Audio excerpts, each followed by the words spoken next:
turn ꯑꯃꯗ ꯊꯥꯔꯤꯕ ꯑꯦꯔꯤꯌꯥꯁꯤ ꯃꯇꯨꯡ ꯏꯟꯅ ꯏꯟꯀꯝ ꯀꯌꯥꯃꯨꯛꯇꯤ ꯂꯥꯛꯄ ꯉꯝꯅꯤ ꯍꯥꯏꯐꯦꯠ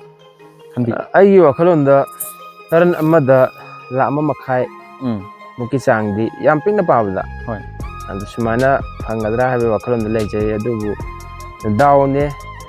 ꯄꯣꯠꯅ ꯐꯠꯇ꯭ꯔꯒꯗꯤ ꯑꯗꯨꯁꯨ ꯍꯦꯛꯇ ꯍꯥꯏꯕ ꯉꯝꯗꯦ ꯑꯩꯈꯣꯏꯅ ꯑꯗꯨꯒ ꯃꯌꯥꯝꯅ ꯁꯨꯝ ꯊꯥꯅꯔꯤꯕ ꯑꯩꯈꯣꯏꯅ ꯁꯨꯝ ꯊꯥꯖꯔꯤꯕ ꯁꯤꯗꯤ ꯑꯍꯥꯟꯕꯒꯤ ꯔꯥꯎꯟꯗ ꯁꯨꯃꯥꯏꯅ ꯁꯪꯒꯝ ꯑꯃ ꯊꯥꯕꯗꯤ 1.5 ꯃꯨꯛꯀꯤ ꯆꯥꯡ ꯐꯪꯒꯅꯤ ꯍꯥꯏꯕꯒꯤ ꯑꯁꯥꯗꯤ ꯑꯗꯨꯝ ꯂꯩꯅꯩ ꯑꯣꯀꯦ ꯑꯗꯨꯗꯤ ꯇꯔꯟ ꯑꯅꯤꯔꯛ ꯊꯥꯔꯒꯗꯤ ꯂꯥꯛ 3 ꯁꯣꯏꯗ꯭ꯔꯦꯕ ꯍꯥꯏꯗꯤ ꯌꯥꯝ ꯄꯤꯛꯅ ꯄꯥꯔꯕꯗ ꯑꯗꯨꯒ ꯑꯃꯨꯛ ꯁꯤꯁꯨ ꯃꯌꯥꯝꯒꯤꯗꯃꯛꯇ ꯑꯅꯧꯕ ꯚꯤꯗꯤꯑꯣ ꯑꯃꯈꯛ ꯄꯨꯖꯔꯦ ꯑꯩꯅ ꯍꯧꯖꯤꯛ ꯂꯩꯖꯔꯤꯕ ꯃꯐꯝ ꯖꯒꯥꯁꯤꯁꯨ ꯀꯧꯕꯥꯛꯆꯤꯡ ꯃꯅꯤꯡ ꯂꯩꯀꯥꯏꯗꯅꯤ ꯑꯗꯨꯒ ꯑꯩꯒꯤ ꯏꯇꯥꯎ ꯑꯃꯈꯛ ꯁꯤꯗ ꯌꯥꯝ ꯐꯖꯅ ꯊꯥꯔꯤ ꯁꯤꯗ ꯏꯇꯥꯎ ꯁꯤꯒꯤ ꯏꯇꯥꯎꯒꯤ ꯁ꯭ꯋꯤꯠ ꯀꯣꯔꯟ ꯊꯥꯔꯤꯕ ꯖꯒꯥꯁꯦ ꯀꯌꯥꯝ ꯄꯥꯛ ꯆꯥꯎꯕꯅꯣ ꯀꯔꯤ ꯆꯍꯤ ꯑꯃꯗ ꯀꯌꯥꯝ ꯄ꯭ꯔꯗꯛꯁꯟ ꯇꯧꯏ ꯍꯥꯏꯕꯅ ꯏꯟꯀꯝ ꯀꯌꯥꯝ ꯂꯥꯛꯏ ꯍꯥꯏꯕꯅꯆꯤꯡꯕꯗꯣ ꯑꯗꯨ ꯀꯔꯤ ꯀꯥꯡꯊꯛ ꯁꯤꯖꯤꯟꯅꯩ ꯍꯥꯏꯕꯅꯆꯤꯡꯕꯗꯣ ꯑꯩ ꯃꯌꯥꯝꯗ ꯎꯠꯆꯔꯛꯀꯦ ꯑꯗꯨꯒ ꯏꯇꯥꯎꯁꯤꯒ ꯇꯥꯟꯖꯥ ꯋꯥꯔꯤ ꯁꯥꯟꯅꯕꯒꯤ ꯇꯥꯟꯖꯥꯗꯨ ꯂꯧꯖꯒꯦ ꯏꯇꯥꯎꯒꯤ ꯆꯨꯖꯥꯛꯁꯦ ꯌꯥꯝ ꯐꯖꯅ ꯊꯥꯔꯤ ꯏꯇꯥꯎꯅ ꯊꯥꯔꯤꯕ ꯆꯨꯖꯥꯛꯁꯦ ꯀꯌꯥꯝ ꯄꯥꯛ ꯆꯥꯎꯕꯅꯣ ꯍꯥꯏꯐꯦꯠꯇꯪ ꯆꯥꯎꯔꯥꯛꯄ ꯑꯝꯇ ꯍꯥꯏꯕꯤꯌꯨꯅꯦ ꯑꯩꯁꯦ ꯍꯧꯖꯤꯛ ꯊꯥꯏꯁꯦ ꯁꯪꯒꯝ ꯐꯅꯤꯡꯆꯤꯠ ꯍꯥꯏꯇꯥꯔꯦ ꯁꯪꯒꯝꯗꯤ ꯐꯕꯥꯠꯇꯦ ꯁꯪꯒꯝ ꯐꯅꯤꯡꯆꯤꯠ ꯍꯧꯖꯤꯛ ꯊꯥꯔꯤꯕ ꯖꯒꯥꯁꯦ ꯑꯗꯨꯒ ꯏꯇꯥꯎꯅ ꯊꯥꯔꯤꯕ ꯑꯣꯟꯂꯤ ꯏꯇꯥꯎꯒꯤ ꯑꯣꯟꯂꯤ ꯆꯨꯖꯥꯛ ꯈꯛꯇꯔꯥ ꯅꯠꯇ꯭ꯔꯒ ꯑꯇꯣꯞꯄ ꯄꯣꯠꯆꯩ ꯌꯥꯎꯔꯤꯕ꯭ꯔꯥ ꯍꯥꯏꯗꯤ ꯏꯟꯖꯥꯡ ꯅꯥꯄꯤ ꯍꯥꯏꯇꯥꯔꯦ ꯁꯤꯗ ꯊꯥꯏꯁꯦ ꯍꯋꯥꯏ ꯔꯥꯖꯃꯥ ꯌꯥꯎꯋꯦ ꯑꯗ ꯕꯦꯂꯟꯗ꯭ꯔꯤ ꯌꯥꯎꯋꯦ ꯑꯗꯨ ꯅꯣꯡ ꯆꯨꯗꯗꯅ ꯑꯣꯏꯈꯤꯗ꯭ꯔꯦ ꯏꯁꯤꯡ ꯍꯟꯗꯛꯇꯤ ꯏꯁꯤꯡ ꯏꯀꯪ ꯊꯣꯛꯄꯅ ꯑꯇꯩꯁꯤꯗꯤ ꯑꯣꯏꯈꯤꯗ꯭ꯔꯦ ꯑꯗꯨꯒ ꯆꯨꯖꯥꯛꯁꯤꯁꯨ ꯋꯥꯇꯔ ꯇꯦꯡꯀꯔ ꯂꯧꯔꯒ ꯇ꯭ꯔꯤꯞ 18 ꯃꯨꯛ ꯆꯥꯡ ꯂꯩ ꯑꯗꯨꯒ ꯑꯗꯨꯃꯥꯏꯅ ꯇꯧꯔꯒ ꯁꯤꯖꯤꯟꯅꯍꯧꯕꯅꯦ ꯍꯟꯗꯛꯀꯤ ꯑꯣꯏꯅ ꯍꯥꯏꯇꯥꯔꯦ ꯏꯁꯤꯡ ꯂꯩꯔꯒ ꯑꯣꯏꯅ ꯃꯃꯥꯡ ꯅꯣꯡ ꯇꯥꯈꯤꯗꯕꯗꯣ ꯅꯣꯡ ꯇꯥꯔꯒꯅ ꯑꯃꯨꯛ ꯂꯦꯟꯅ ꯐꯨꯗꯕ ꯑꯗꯨꯒ ꯅꯣꯡ ꯇꯥꯗ꯭ꯔꯤꯉꯩ ꯃꯃꯥꯡꯗꯅ ꯑꯃꯨꯛ ꯏꯁꯤꯡ ꯆꯥꯅꯤꯡꯉꯥꯏ ꯂꯩꯇꯗꯅ ꯏꯁꯤꯡꯒꯤ ꯄ꯭ꯔꯣꯕ꯭ꯂꯦꯝ ꯌꯥꯝ ꯆꯥꯎꯅ ꯂꯩ ꯍꯥꯏꯕ ꯑꯗꯨꯒ ꯏꯇꯥꯎꯒꯤ ꯃꯤꯡꯒ ꯂꯩꯐꯝꯒ ꯍꯥꯏꯐꯦꯠ ꯆꯥꯎꯔꯥꯛꯄ ꯑꯝꯇ ꯍꯥꯏꯕꯤꯌꯨ ꯑꯩꯁꯦ ꯄꯨꯈ꯭ꯔꯝꯕꯝ ꯁꯨꯟꯗꯔꯆꯥꯟ ꯀꯧꯋꯦ ꯑꯗꯣ ꯅꯤꯛꯅꯦꯝ ꯑꯣꯏꯅ ꯄꯨꯈ꯭ꯔꯝꯕꯝ ꯂꯦꯝꯕ ꯍꯥꯏꯅ ꯈꯪꯅꯩ ꯅꯨꯡꯉꯥꯏꯖꯩ ꯏꯇꯥꯎ ꯀꯧꯕꯥꯛꯆꯤꯡꯗꯩꯅꯦꯕꯀꯣ ꯑꯗꯨꯒ ꯏꯇꯥꯎꯅ ꯍꯧꯖꯤꯛ ꯊꯥꯕꯤꯔꯤꯕ ꯆꯨꯖꯥꯛꯁꯦ ꯆꯍꯤ ꯍꯥꯏꯗꯤ ꯑꯇꯣꯞꯄ ꯆꯨꯖꯥꯛ ꯈꯛꯇ ꯊꯥꯕ꯭ꯔꯥ ꯅꯠꯇ꯭ꯔꯒ ꯑꯇꯣꯞꯄ ꯆꯍꯤ ꯆꯨꯞꯄ ꯆꯨꯖꯥꯛ ꯊꯥꯔꯤꯔꯥ ꯅꯠꯇ꯭ꯔꯒ ꯆꯨꯖꯥꯛꯇꯤ ꯊꯥꯕ ꯂꯣꯏꯕ ꯀꯥꯟꯗ ꯂꯧꯁꯤꯡ ꯎꯕ꯭ꯔꯥ ꯍꯥꯏꯕꯗꯨ ꯆꯥꯎꯔꯥꯛꯄꯇꯪ ꯍꯥꯏꯐꯦꯠ ꯍꯥꯏꯕꯤꯌꯨ ꯍꯣꯏ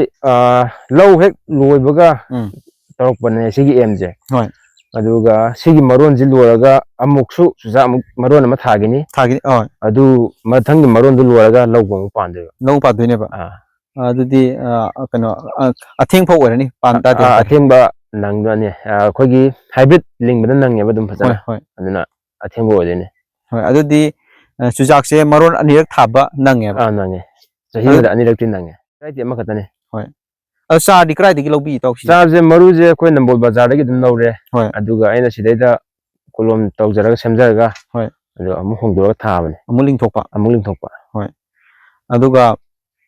ꯏꯇꯥꯎꯅ ꯍꯧꯖꯤꯛ ꯊꯥꯕꯤꯔꯤꯕ ꯆꯨꯖꯥꯛꯁꯦ ꯍꯟꯗꯛꯇꯤ ꯑꯩ ꯁꯨꯝ ꯎꯖꯕ ꯃꯇꯝꯗ ꯍꯟꯗꯛ ꯉꯁꯤ 5-10ꯅꯤꯒꯤ ꯃꯃꯥꯡꯗ ꯂꯦꯟ ꯐꯖꯅ ꯇꯥꯈꯤ ꯍꯥꯏꯇꯥꯔꯦ ꯂꯦꯟꯗꯨꯒꯤ ꯆꯩꯊꯦꯡꯗꯤ ꯑꯩ ꯁꯨꯝ ꯃꯅꯥꯗ ꯎꯕꯗꯗꯤ ꯈꯤꯇꯪ ꯐꯪꯉꯝꯅꯤ ꯈꯜꯂꯦ ꯑꯩ ꯋꯥꯈꯜꯗꯀꯣ ꯐꯖꯅ ꯐꯪꯈꯤꯕ꯭ꯔꯥ ꯀꯤꯁꯤꯅ ꯀꯌꯥꯝ ꯃꯥꯡ ꯇꯥꯛꯍꯜꯂꯤ ꯍꯥꯏꯕꯗꯣ ꯑꯝꯇꯪ ꯆꯥꯎꯔꯥꯛꯄ ꯑꯝꯇ ꯍꯥꯏꯐꯦꯠ ꯍꯥꯏꯕꯤꯌꯨ ꯍꯟꯗꯛꯇꯤ ꯌꯥꯝ ꯃꯥꯡꯉꯦ ꯍꯥꯏꯕꯗꯤ ꯍꯟꯗꯛꯁꯤ ꯂꯦꯟ ꯇꯥꯗ꯭ꯔꯤꯉꯩ ꯃꯃꯥꯡꯗ ꯏꯀꯪ ꯌꯥꯝ ꯊꯣꯛꯈꯤꯌꯦ ꯏꯀꯪ ꯊꯣꯛꯄꯅ ꯃꯔꯝ ꯑꯣꯏꯔꯒ ꯑꯩꯈꯣꯏ ꯁꯤꯗ ꯑꯩꯒꯤ ꯍꯦꯛ ꯃꯃꯥꯡꯁꯦ ꯍꯥꯏ ꯀꯦꯅꯦꯜꯅꯦ ꯍꯥꯏ ꯀꯦꯅꯦꯜꯁꯤꯗ ꯏꯁꯤꯡ ꯂꯩꯔꯒꯗꯤ ꯑꯁꯤꯗ ꯂꯣꯏꯅ ꯁꯤꯖꯤꯟꯅꯕ ꯑꯩꯈꯣꯏ ꯁ꯭ꯋꯥꯏ ꯁꯤꯗꯩꯗ ꯏꯪꯈꯣꯜ ꯀꯣꯟꯅꯔꯤꯕ ꯈꯨꯗꯤꯡꯃꯛ ꯑꯗꯨ ꯃꯁꯥꯒꯤ ꯂꯧꯆꯥ ꯂꯩꯕ ꯀꯥꯡꯕꯨꯗꯤ ꯄꯨꯈ꯭ꯔꯤ ꯇꯧꯅꯔꯒ ꯑꯗꯨꯗꯒꯤ ꯏꯁꯤꯡ ꯏꯁꯇꯣꯛ ꯇꯧꯔ ꯊꯝꯅꯔꯒ ꯁꯤꯖꯤꯟꯅꯕ ꯑꯗꯨ ꯃꯁꯥꯒꯤ ꯂꯧꯆꯥ ꯂꯩꯇꯕꯗꯨꯗꯤ ꯄꯨꯈ꯭ꯔꯤ ꯇꯧꯅꯗꯕꯅꯤꯅ ꯏꯁꯤꯡ ꯏꯀꯪ ꯊꯣꯛꯇꯅ ꯀꯦꯅꯦꯜꯁꯦ ꯍꯥꯏ ꯀꯦꯅꯦꯜꯁꯦ ꯄꯨꯔꯥ ꯂꯣꯏꯈꯤꯕ ꯍꯥꯏꯇꯥꯔꯦ ꯑꯗꯨꯗꯒꯤ ꯄꯣꯠꯁꯦ ꯑꯣꯏꯗꯗꯅ ꯀꯪꯉ ꯂꯩꯔꯝꯕ ꯍꯥꯏꯇꯥꯔꯦ ꯀꯪꯂꯤ ꯃꯥꯂꯤ ꯇꯧꯔꯒ ꯑꯗꯒꯤ ꯋꯥꯇꯔ ꯇꯦꯡꯀꯔ ꯂꯧꯔꯒ ꯏꯁꯤꯡꯁꯦ ꯊꯥꯖꯤꯜꯂꯦ ꯆꯥꯏꯔꯦ ꯀꯕꯛ ꯐꯔꯛꯄ ꯇꯥꯏꯃꯤꯡꯗꯨꯗ ꯑꯃꯨꯛ ꯅꯨꯡꯁꯤꯠꯅ ꯂꯣꯏꯅ ꯁꯤꯠꯂꯒ ꯂꯣꯏ ꯇꯨ ꯂꯩꯔꯦ ꯑꯗꯨꯒ ꯂꯦꯟ ꯑꯃꯨꯛ ꯅꯣꯡꯉꯥꯜꯂꯛꯄꯗ ꯂꯦꯟ ꯑꯃꯨꯛ ꯇꯛꯀꯗꯅ ꯐꯨꯖꯜꯂꯦ ꯑꯗꯨ ꯅꯣꯡꯉꯥꯜꯂꯛꯄꯗ ꯑꯩ ꯆꯨꯖꯥꯛ ꯌꯦꯡꯕ ꯂꯥꯛꯇ꯭ꯔꯦ ꯄꯨꯔꯥ ꯍꯥꯠ ꯀꯥꯏꯕ ꯍꯥꯏꯇꯥꯔꯦ ꯑꯗ ꯑꯩꯈꯣꯏ ꯂꯧꯃꯤ ꯏꯆꯤꯜ ꯏꯅꯥꯎꯁꯤꯡꯗꯗꯤ ꯉꯁꯥꯏ ꯂꯦꯟꯅ ꯐꯨꯗꯠꯄ ꯅꯨꯡꯁꯤꯠꯅ ꯍꯨꯝꯗꯠꯄꯁꯦ ꯄꯣꯠꯆꯩ ꯐꯔꯛꯑꯀꯥꯟꯗ ꯍꯥꯏꯇꯥꯔꯦ ꯌꯥꯝꯅ ꯍꯥꯔꯠ ꯀꯥꯏꯕ ꯇꯥꯏꯃꯤꯡ ꯀꯩꯅꯣꯅꯦ ꯍꯥꯏꯇꯥꯔꯦ ꯅꯠꯇ꯭ꯔꯥ ꯑꯗꯨꯅ ꯑꯩꯈꯣꯏꯅ ꯍꯟꯗꯛꯀꯤ ꯂꯦꯟꯗꯨꯅ ꯅꯣꯡꯗꯨꯅ ꯃꯥꯡꯍꯜꯂꯤꯕꯁꯦ ꯑꯗꯣ ꯍꯧꯖꯤꯛ ꯅꯣꯡꯗꯨꯅ ꯃꯥꯡꯍꯜꯂꯁꯨ ꯂꯦꯟꯅ ꯃꯥꯡꯍꯜꯂꯁꯨ ꯍꯧꯖꯤꯛꯇꯤ ꯑꯗꯨꯝ ꯈꯔꯗꯤ ꯐꯒꯠꯂꯛꯄ ꯑꯣꯏꯅ ꯎꯏꯀꯣ ꯍꯣꯏ ꯈꯔꯗꯤ ꯐꯒꯠꯂꯛꯑꯦ ꯑꯗꯨ ꯃꯁꯤ ꯐꯒꯠꯂꯦ ꯍꯥꯏꯁꯦ ꯑꯩꯅ ꯄꯥꯝꯕꯗꯨꯃꯛꯇꯤ ꯑꯣꯏꯗ꯭ꯔꯦ ꯑꯗꯨ ꯃꯁꯤ ꯀꯃꯥꯏꯅ ꯇꯧꯗꯣꯏꯅꯣ ꯈꯪꯗ꯭ꯔꯦ ꯂꯥꯏꯕꯛ ꯌꯦꯡꯕ ꯑꯗꯨꯅꯤ ꯑꯗꯣ ꯏꯇꯥꯎꯅ ꯍꯧꯖꯤꯛ ꯊꯥꯕꯤꯔꯤꯕ ꯆꯨꯖꯥꯛꯁꯦ ꯆꯥꯔ ꯃꯔꯨ ꯑꯣꯏꯅ ꯅꯝꯕꯣꯜ ꯕꯖꯥꯔꯗꯒꯤ ꯂꯩꯕꯤꯔꯦ ꯍꯥꯏꯔꯦ ꯑꯗꯨꯒ ꯃꯐꯝꯁꯤꯗ ꯍꯨꯜꯂꯕ ꯇꯨꯡꯗ ꯑꯃꯨꯛ ꯂꯤꯡꯊꯣꯛꯄꯅꯦꯕ ꯑꯗꯣ ꯏꯇꯥꯎꯁꯤꯅ ꯍꯦꯛ nong sing tabidra phajana ngasai gi len tabidra ba ngasai nusina phajana hudokpida tadi hek thabadagina numit kya ni haidi numit kya ni musang haita si phajana pan ba cha ba ya bagi kano se cha ba ya bagi chang da ina sum khanja ba da yi wakhalon da mamang da thagi 90 days 95 100 days adumana adu da complete adum ore okay ai tha ahum mukti tha bading tha ahum le tadi cha ba dum yare hoi adu itau marketing gi matang dik mai taw marketing je akoi swai gi akoi khun gi oina pot sidagi puraga ada lalombam da tharuba chaluba auto thobajing akoi yambajing hoi hoi moina dum akoi na chujak si he habaga dum yumda dum loba lai hai tare hoi adu yumdagi lo dum mon dum puraga yonbiruba adu moina dum halakwa mai taw adu hojiki oina di marketing gi matang da waba thujona waba di laite ba marketing gi di waba laite adu hongba tangba habdi hoi chahi gi mai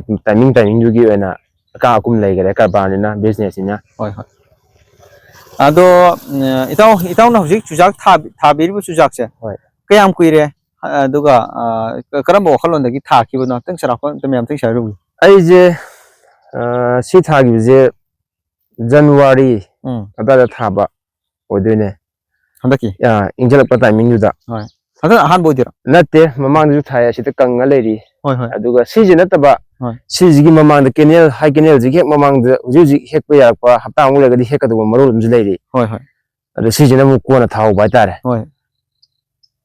on didi thari je sida sigi lokham siga asigi high kenel ji mang leiba lokham siga si ani ji khatane ba sida si ani ji chujak na si ani ju ore aduga si jigi a thai jigi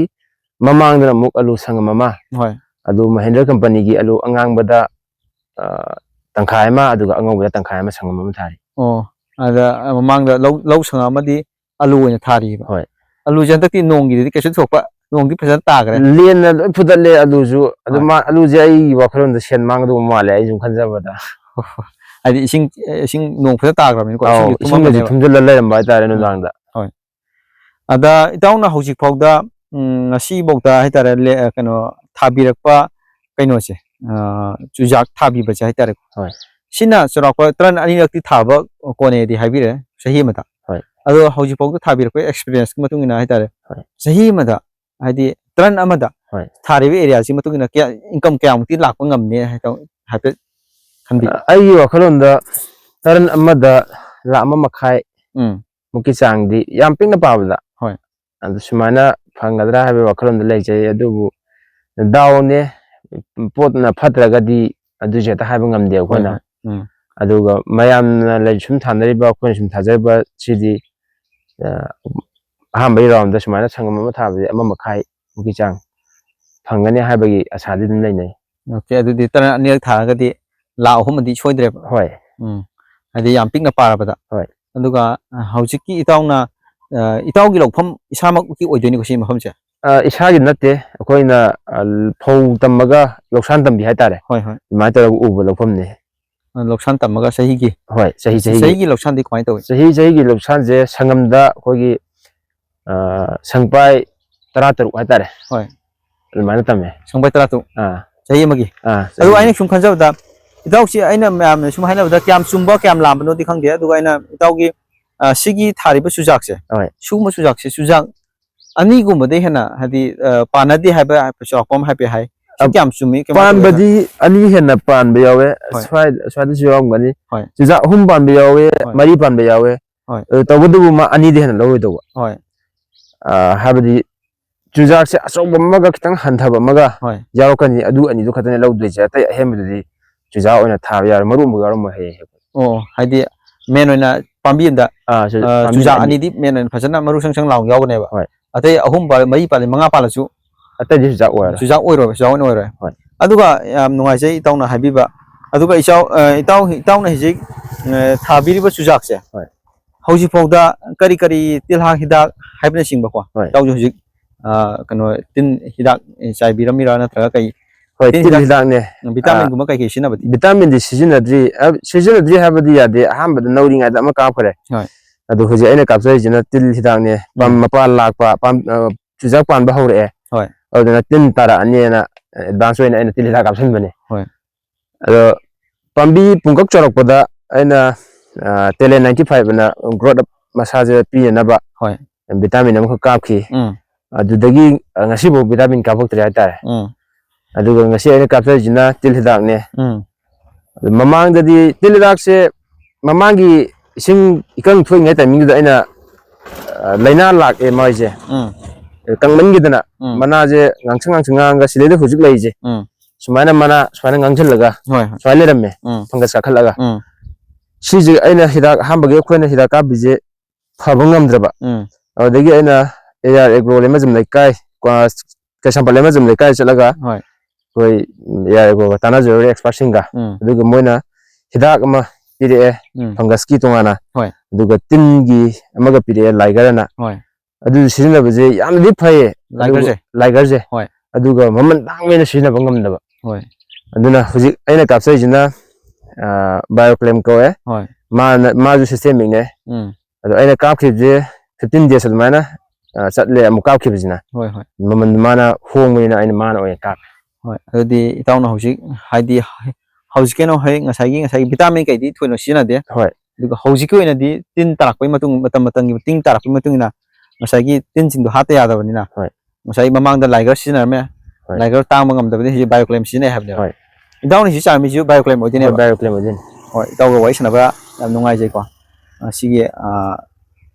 itaw aduga hojik youth sing inkalai ba naha sing da taw kai message ti piningi hapitang adu chara kom da happy aina inkalakpa sin naw sing hai tare moi leina haning badi matam manghan bidaba hai tare hoi nauriba laila sutami ba ngang gaidudi ai marum da dudi kaswa hajaninga lete aduna tabida laik tam baluara ba nataga thabak thiri habane kadang phamung de phamaga game sanaraga leraga thabak thibi de pamjade ai isamuk so ai hujik sumana ingon koi bai wane ai saju furniture sui adumana matam manghan de hai tare adumana matam mana le do mohota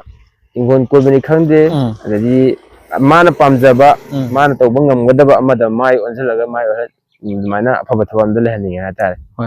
amno aje haidi itaw sidat farm khatan natabida itaw hojik chujak thabiri itaw hojik pham je chujak thabiri itaw thaji chujak khatan te se farm khatan tawna te duga itaw furniture tawri habne ba jon haije aduna mayam punna itaw honari bismaina koi punna honamina kanda mai pakpa iramdam irai kai amok oira kanda punna chokhamina si haibadune dipan tang da bai tare adu ngasi gi video se matang se rusin jage thank you so much bye bye